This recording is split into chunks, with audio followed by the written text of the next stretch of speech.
ဘာတင်တန်းမဲ့တက်ဒီနေ့ချက်မသိလို့ရှိရင်သွားမတက်နဲ့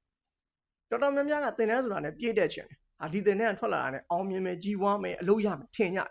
တင်တန်းတစ်ခုတက်တော်မယ်ဆိုလို့ရှိရင်အရေးကြီးတဲ့အချက်နှစ်ချက်ရှိတယ်ပထမတစ်ခုကဘာလဲဆိုတော့တိမှတ်ပြုသလားဒီတင်တန်းကထွက်လာတာနဲ့ဒီတင်တန်းစင်းလက်မှတ်ရလာတာနဲ့အလုပ်ရှင်တွေဟာလာပါဒီလိုလူမျိုးလိုချင်နေတာဆိုပြီးတော့ဖြစ်နေသလားဒါမှမဟုတ်လို့ရှိရင်ဒီတင်တန်းစင်းလက်မှတ်ကြီးကင်ပြီးတော့ပြည်ပမှာအလုပ်သွားလျှောက်လို့ရအဲ့ဒါဆိုလို့ရှိရင်တော့အဲ့တင်တန်းကိုသွားတက်အဲ့လိုမဟုတ်ဘူးအတိမမပြုတ်ဘူးဆိုလို့ရှိရင်လည်းနောက်တစ်ချက်နဲ့ချိန်တိုးပြီးစဉ်းစားတကယ်တက်သလား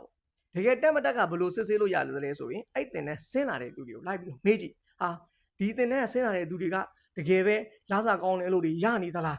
တကယ်ပဲအောင်မြင်တဲ့လူတွေဖြစ်နေသလားတကယ်ပဲနိုင်ငံခြားမှာအလုပ်တွေရသွားကြသလားတေချာလိုက်လေလား